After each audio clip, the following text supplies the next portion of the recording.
कल्याण मंत्री को मैं हृदय से साधुवाद और धन्यवाद देता हूं। धन्यवाद सभापति महोदय, धन्यवाद। मैं अपने पार्टी जेएमएम की तरफ से ST/SC आपका जो अभी संशोधन होने वाला है उस पर बोलने के लिए खड़ा हुआ हूं।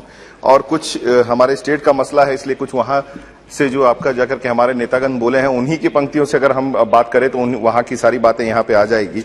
कि 5/12/2017 का आपका जाकर के मंत्रिपरिषद के अनुमोदन हेतु संलेख में जो है कुछ पंक्तियां हैं।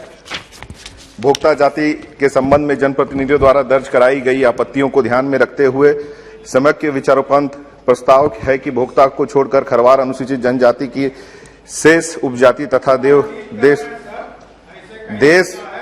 सर वहां के नेताओं की बात यहां पे रख रहे हैं जो आपके भोक्ता समाज के वहां के नेता है, वहां के प्रबुद्ध समाज के लोग हैं, उनकी बातों को रख रहे हैं।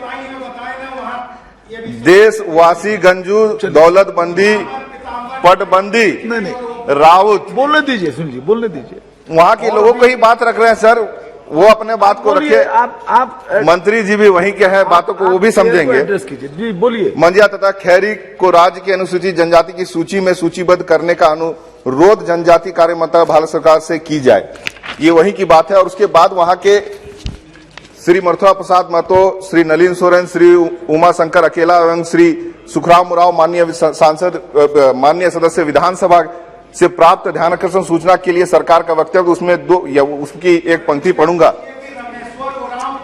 नहीं, अनुसूचित जाति की संख्या में भोक्ता जाति की बहुतायत, इस समाज की बात हो रही है, उसको क्या फायदा क्या नुकसान होगा उसकी भी उल्लेख है यहाँ पे कि बहुतायत संख्या लातेहार और चतरा जिला में है। 1985 से लगातार चतरा विधानसभा में भोक्ता जाति का प्रतिनिधित्व होता रहा है। इन्हीं क्षेत्रों में इन दो जिलों में विधानसभा की सीटें एवं त्रिस्तरीय पंचायत समिति के भी अधिकांश सीटें अनुसूचित जाति हेतु आरक्षित है, जिसके कारण अधिकांश सीटों पर भोक्ता जाति को प्रतिनिधित्व करने का मौका मिलता है।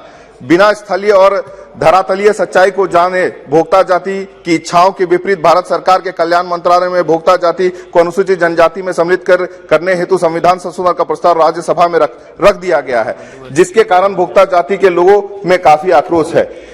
उक्त संशोधन के बाद भोक्ता जाति का प्रतिनिधित्व ना तो विधानसभा और ना ही त्रिस्तरीय पंचायत में रह पाएगा।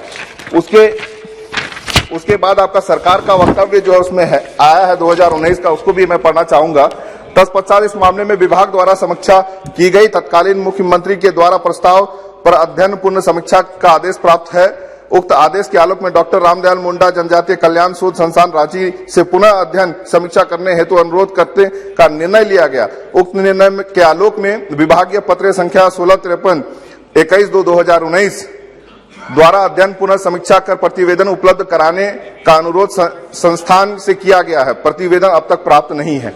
ये वहां के नेताओं की बात आ रही है और वहां के समाज के लोगों की बात आ रही है। हम झारखंड से होने के लिए उनका बात को यहाँ पे रख रहे हैं। माननीय मंत्री जी वहीं से हैं। मेरा अनुरोध रहेगा कि समाज के लोगों की बातों को लेते हुए उसके बाद इस पे कोई निर्णय करें। वहां के राज्य सरकार से भी इसका जो है निर्णय जाने। बहुत बहुत धन्यवाद कुमार जी।